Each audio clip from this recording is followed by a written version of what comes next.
Hello, listeners. I'm Diana Todd Banks, host of Mature Preneurs Talk podcast.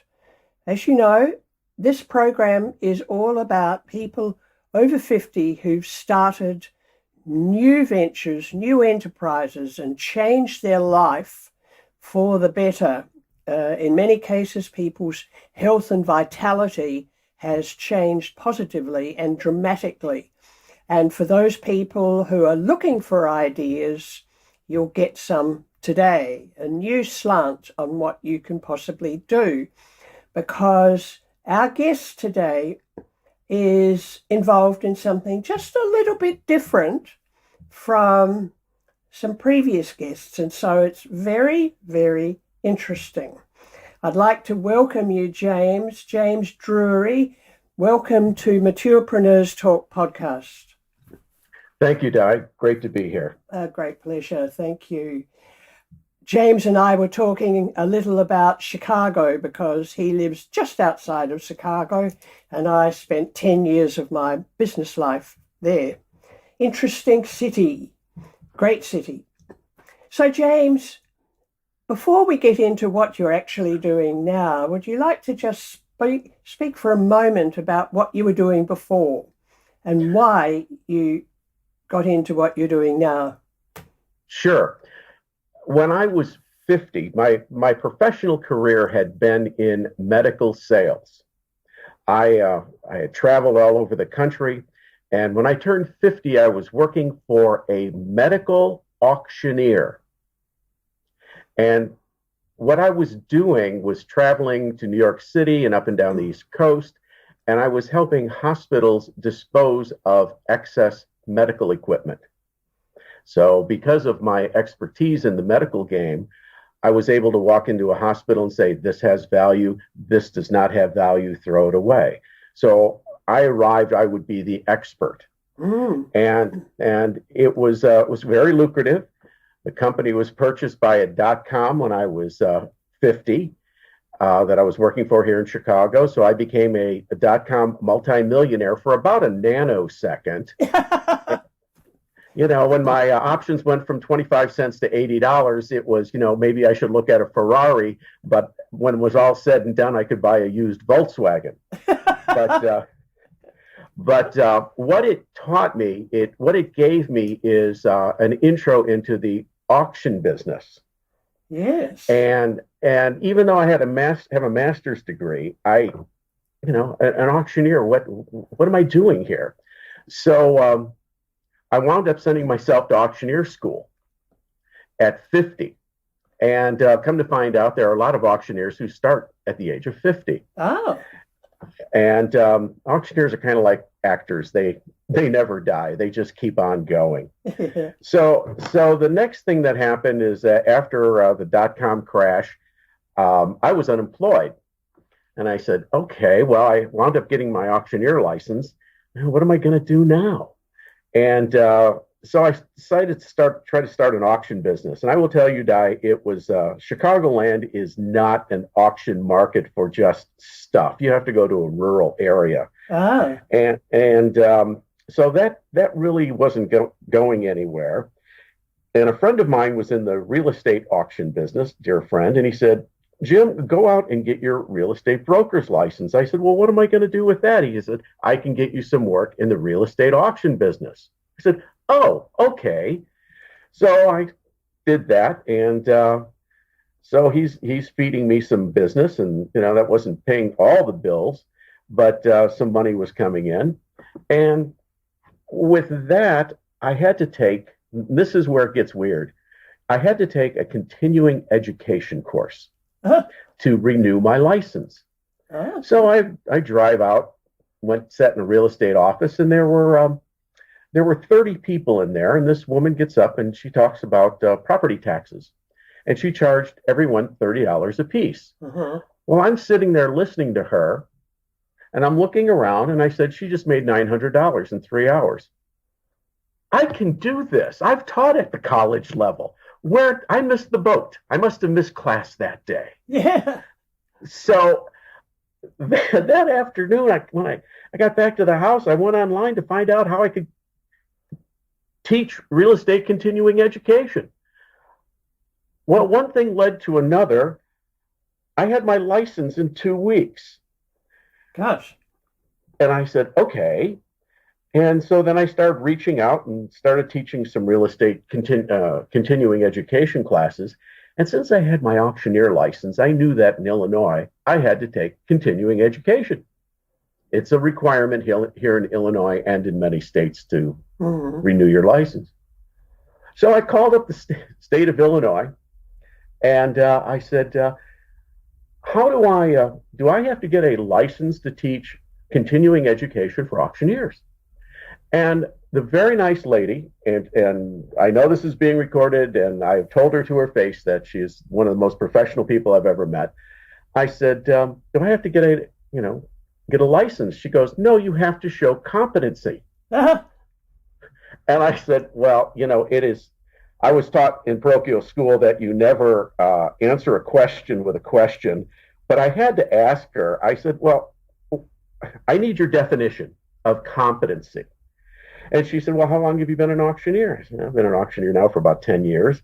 And she said, what's your formal education? I said, a master's degree, taught at the college level, blah, blah, blah. She says, oh, you're competent. This is not a problem. Then she said, well, why don't you start your own school? And I said, well, that's not why I called, but I will, since you opened that door, I felt like it was Pandora's box. Yeah. I said to her, I said, well, if I would start my own school, it would have to be online. And she goes, well, that's what I'm talking about. No one's doing that. I said, you're kidding. She goes, oh, no, everyone has to drive to a class. And I said, well, I know, I've driven to classes. And I said, I'm not driving 3 hours anymore. I said, so no one's doing it online. She said, no. I said, I'll call you in 30 days. And 30 days later, I called her back. I said, I have a demo video up. I have all the forms filled out, checks made out. Do I put it in a FedEx box and ship it down to you? And she goes, you're kidding. I said, oh, no, I'm ready to go. She said, I want you to come down and make a presentation to the formal board. I said, okay, I can do that. Went down. They asked me a lot of questions, and they approved me on the spot. Oh, fantastic. And I said, but gentlemen, there's just one more thing we have to talk about. And they said, what's that? I said, well, in Illinois and Wisconsin are the only two states in the country that require a proctored exam after you take a continuing education class. And they said, that's correct. Uh-huh. And I said, well, I have a company that provides online with your computer with a camera in it, kind of like a Skype call, proctored exams. And one guy was just out of his mind. He said, well, who's doing this? And I said, and I looked at him and I said, the University of Illinois in Champaign is utilizing the same service, and I'm not arguing with the University of Illinois. And the chairman said, approved. So I was the first company to provide in Illinois to provide online continuing education for any discipline with online proctored testing, and I was off to the races. Wow. What a story. It's all true. I couldn't, people have told me I'm rather glib. I said, yeah, I can't make this one up. Fantastic. So I'm just curious, when you were talking about continuing education and real estate, is that right? Well, this one is for auctioneers. For auctioneers. Because I was in the auction business. So I have an auction license and I have a real estate license. Yes. But initially you had to go to continuing education to get those two licenses? I had to. You take the CE, continuing ed, after you have the license. Every 2 years you have to take some classes. Okay. And the idea here is that if you take these continuing education classes, you'll be a better auctioneer or you're a better real estate agent. As if those teachers would know more than you. You'd know more than them. That was always my goal. And you want to know where that wound up to? What I wound up doing with that? What? So, the name of the name of the business is cornerstone-edu.com. Yeah. And so I write classes. And a couple, 4 or 5 years ago, I wrote a class on marketing to millennials because 50-year-old auctioneers and real estate people, they have no clue how to talk to a millennial. No. And so a little over a year ago, I had a client call me and he goes, "Hey, James." I said, "Hi, how are you?" He goes, "Fine." He said, "I wanted to take a few minutes to tell you something." I said, "Okay." He said, "You know that class on millennials I took from you a couple of years ago?" I said, "Sure, I know that. Yeah." He goes, "I just attended a conference and there was a fellow talking about marketing to millennials." I said, "Okay." He said, "I know what they paid him." And I said, "Okay." And he said, "I was wondering if you made that much money with your class." I said, "No." And he said, "Just thought I'd let you know that I learned more from you than I did from this guy, and he only talked for 50 minutes and made more than you did." And I said, "Oh my." I said, "I just thought you'd like to know." I said, "Okay." Well, Di, I'm a big believer that things things happen for a reason, Oh, and yes. there's the karma thing. And about a month later, I opened up an email from a fellow that I've been following in New York City for about 5 years, and he has a blog that he puts out.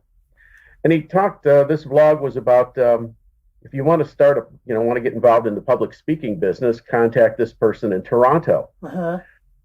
One thing led to another. I hired her as a mentor. I have now a public speaking business that was brought to my attention because of a class I wrote a few years ago. How And amazing. Yes. and it is just snowballed because of that. I've just written a little children's book. I hope to have it published by the end of the month. Yeah. I'm talking to you, and it's all taken place after I turned 50. Everything good in my life has happened after I turned 50. Isn't it remarkable? And it really is. I don't know whether you call it a second chapter of life or a third chapter of life. It doesn't really matter, but it's a new chapter of life. And it's remarkable how you can have an incredibly new lease of life that you never would have imagined before you were 50. Ah, Di, I've got an idea for a book right now. I'm doing some research. If you would have told me 3, 4 years ago, and a friend of mine told me I should write a book, this was about 6 years ago, that I would have one book, a children's book based on a true story, out hopefully by November 1st, and be ready, researching an idea for another book, I would have said you're nuts. Yeah. But you know. I just sometimes shake my head going, how did I get here? And some friends of mine just say, "Jim, aren't you going to retire?" I said, "No, I'm not going to retire. I'm just going to keep on going." Well, my view about the word retire is that it shouldn't be in the English language. Otherwise, if it is, which it won't go away, you retire from your first 50 years of life so that you can do whatever in your next chapter. Oh, I'll give you that. I'll give you that. When I look at some many people that I know they're talking about retirement from their corporate job, Yeah. I'm going, you're running at 120 miles an hour and then you're going to go to zero. You can't do that. No. You'll go out of your mind. Yeah. Yeah. And I guess if I had tips to tell anyone, I would say that there's two things that I've learned in life. One, continue to read. Yeah. And someone, "What do you read?" I said, "Well, I don't read anything." They said, "What do you read?" I said, "I read everything. I'll read everything that I can get my hands on. Yeah. I watch YouTube videos." And the other thing is this, that I learned, and I do know that the Jesuits have a saying that says, "If you give me a child up to age 7, I can tell you what kind of person they're going to be." Yeah.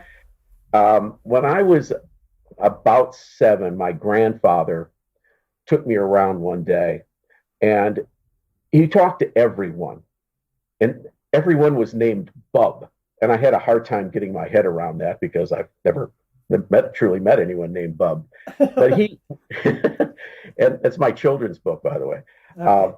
a man named Bub, and he would go around and talk to everyone. And you learn these things just up to age 7 by just you're programmed by watching and listening and learning what other people around you are doing. Yes. And I could never understand, and it took me till age about 60 to figure out why I can just go up and talk to anyone. And I was on a flight one time with a dear friend of mine, and he said, "Jim, you talk to anyone?" I said, "I talk to everyone. I just talk to everyone." I said, "You just don't know." I said, "I started 2 businesses by just talking to Yeah, some." yeah. I think it's very important. I do the same. People are amazed at me that I will communicate with absolute strangers, and I find it fascinating. And if nothing else, try and make their day particularly cheerful. Certainly, if they have a bit of a glum look on their face. Um, yeah, I agree. I would add another little proviso to what you just said about continue to read, watch, listen, and learn. I believe it's important to keep your brain active, not Oh just gosh. not reading fashion magazines and things like that. Stimulating things that take your interest, at least to begin. But I'm a constant reader, and having worked in the print media business for off and on for 55 years, I always remember the tips the editors used to say to me, and that was to read at least 2 or 3 papers every day, if possible. Now, it's not always possible to read papers, but that was in that time. But it's Sure. possible with the news, with online posts, and also with print media. And that is, if there's an article on a particular topic, whatever the topic is, read the beginning, the middle, and the end of several different publications, and you'll get the whole story. Yes. And that's all you need to know. You don't need to know the nitty gritties of everything. And it's Oh, remarkable what you can pick up that way. I agree with that. I personally go through about 4 news websites first thing in the morning and just before I go to bed. Which news websites? I go to Fox News, I go to Chicago Tribune, I go to WGN, I go to the Drudge Report. I like the Drudge Report because they have stories from all different from newspapers around the world. So Drudgery I, Court. Drudge Drudge report, Aha. and they have stories from from the London Times to the LA Times, the New York Times, the Washington Post, just stories from around the world. Yeah. And so I can just pick up, well, what's going on here, what's going on there, Yeah. and yes, and then the books I've been reading, I just got done Talk Like Ted. I've got another one up here. It says Follow Your Compass, Uh-huh. and Who wrote that one? just that one is by, let me go over and reach it. A fellow by the name of Steve Donahue. My girlfriend heard him talk she works for a major insurance company here in Chicago, and he gave a talk about follow your compass and find your life's true direction. So I'm reading that one, That'd and be interesting. I think it's going to be pretty interesting. Um, you know, tips for listeners. If you're listening to this, someone asked me long ago, what was it a hard road? And I said, look, it's my experiences. Don't let go of something you have and start something new. I've seen too many people try to buy a job die. Yeah, gosh, yes. I just cringe. I just feel so bad for them and their family. They'll give up their corporate gig where they're making, a very nice income, and they want to run an ice cream shop or something, and I'm going, oh, please don't do that. Yeah, without any experience. Exactly. It kind of goes back to what I said earlier about up to age 7, you learn by just observing the people around you and listening. When I grew up to age 10, and from at least 4 or 5, my father had a full-time job working for the public utility, gas and electric, which he retired from. But he always had a side job. He had a full-time evening and Saturdays job. Mm-hmm. And he was putting in furnaces and hot water heaters, and he knew how to, that's what he did. Mm-hmm. And my mother worked. So I was an only child. And with that at the time. And so I grew up thinking, well, if I don't have 2 jobs, I'm a loser. I've got to have 2 jobs. Yeah. That was the tape, and it still runs in my head. Yeah, well, clearly that's happened. Now, I've got to ask you. Yes. You mentioned to me that you run an online business from France and Ireland. Yes. Well, my online school, since it is online, and in today's world, my cell phone works overseas. Mm-hmm. I take my laptop with me. I've run it from Provence 5 times from Provence, where people have called me, and the houses, I rent houses. I like to rent a house in Provence for a week and just relax. And they all have high-speed internet connections. So I take my laptop, plug it in. People call me. I can take care of what they need to take care of. And it's usually, I get calls over there, and it's usually about 6 to 7 o'clock at night in France, and we're working on our first bottle of wine. So I just tell everyone, it's cocktail hour where I'm at, but let's take care of your question, your issue. I love the internet. Yes, it's wonderful, isn't it?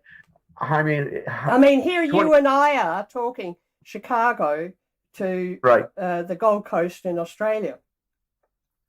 It's wonderful. And if anyone's listening, whoever's listening, think about that. You can run a business anywhere in the world that you have an internet connection. Yeah, you certainly can.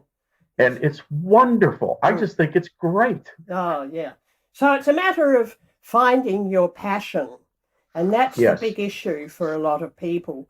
That book you mentioned, Follow Your Compass, could be quite interesting. I'll be very interested in your views on that once you've read it. I'm looking forward to it. Supreme Commander, my significant other, my girlfriend who attended this, she said, James, you need to read this. I said, okay. And she said he was a very powerful speaker. And she said, she's always asked me, she has the corporate gig, and she's done very well for herself. And whereas I've always been considered the wild child, and I just say, look, I have too many interests, and I have to find my compass. Mm-hmm. And quite frankly, Di, at age 6, well, I'm now 69, and I started all this craziness really at 50. Yeah. I finally feel like I'm in my niche. Isn't that wonderful? Isn't that wonderful? And anyone, if you're listening out there, you can find your niche. Yes. And just keep reading and thinking about all the things that you have learned and all the things that you can tell other people, and you can, and the things that you love. The things you love. Yeah. I like writing my classes for these continuing education. I enjoy finding the topic and doing the research. Yeah. I never thought I'd be doing that. No, I bet you didn't. So do you feel a lot more alive now than before? Oh, yes. Absolutely. I feel more alive. And I got to tell you, Di, at this point in my life, I've learned some things that I like to do that help recharge me. Yeah. It could be, I don't know about you, but after a while, I just say, I can't do this anymore. I've got to get away. I've got to get out of town, because I work from home. I've Yeah. worked from home my entire career, by the way, since I got out of grad school. Mm. I've only had an office for 24 months, thought I was going to die. And what I do is I like to hike. Yeah. I need to go out and go for a walk, Mm-hmm. walkabout, right? Yeah. It can just change your attitude, clear your head, do all kinds of things. It's wonderful.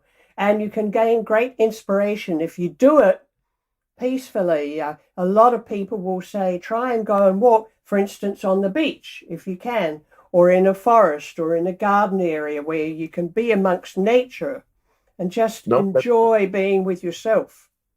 no, that doesn't count in my world. Okay. How about walking the Camino de Santiago in Spain? Oh, yes, that would be very good. That I did that. That Wonderful. cleared up my head And your body. and my body. And then this time last year, I was walking the Wicklow Way through the Wicklow Mountains south of Dublin. That one really cleared my mind. Yes, I'm sure. So, James, what's next for you? What is next for me? What's next for me is my public speaking business is very important to me. I enjoy talking to college age kids. I tell them that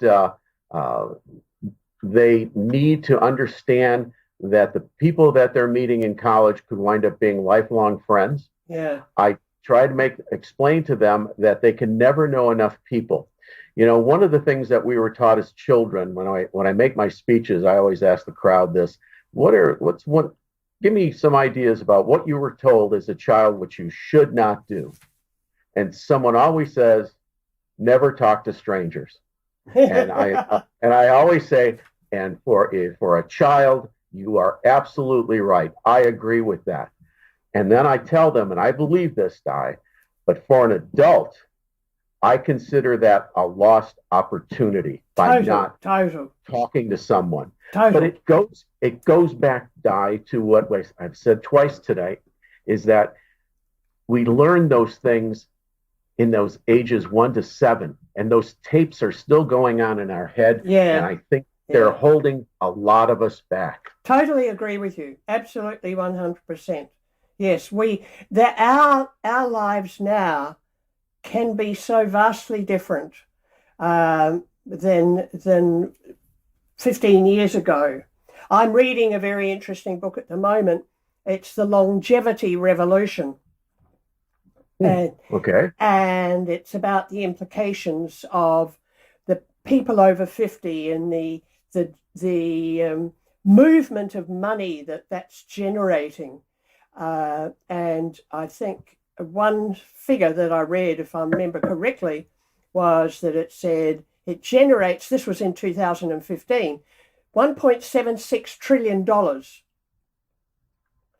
And the majority of corporations and businesses are not addressing the over 50s market. And I have a lot of points to make on that issue. In fact, I help companies to turn around some of their marketing so that they can sensitively address the over 50s market, because it's so huge it cannot be ignored. It's the largest demographic in marketing history, and it's just ready and waiting. It's an untapped gold mine. So there. Okay, well, I've seen some ads for 50 and over. At least here in the States, we've got a lot of medication, pharmaceutical companies. Oh, yes. Oh my goodness. Yeah, oh my goodness. They are looking at the best way to catch you on your decline. The same with walkers and hearing aids and nursing homes. Oh, yes. Oh, yeah. I enjoy getting those phone calls. We understand you're in pain. Yes, I'm in pain. I had to pick up this phone call from you. That was a pain. Yeah. Conversely, there's the book written by two UK professors earlier this year whose book title was The 100-Year Life. And that's all about living to at least 100, working to at least 80 in good health, and just having maybe 20 years of whatever. Many keep on going. So you're looking like you're really doing that very well, James. When I was just out of grad school, I was selling. I was out on the street selling. That's all I ever wanted to do.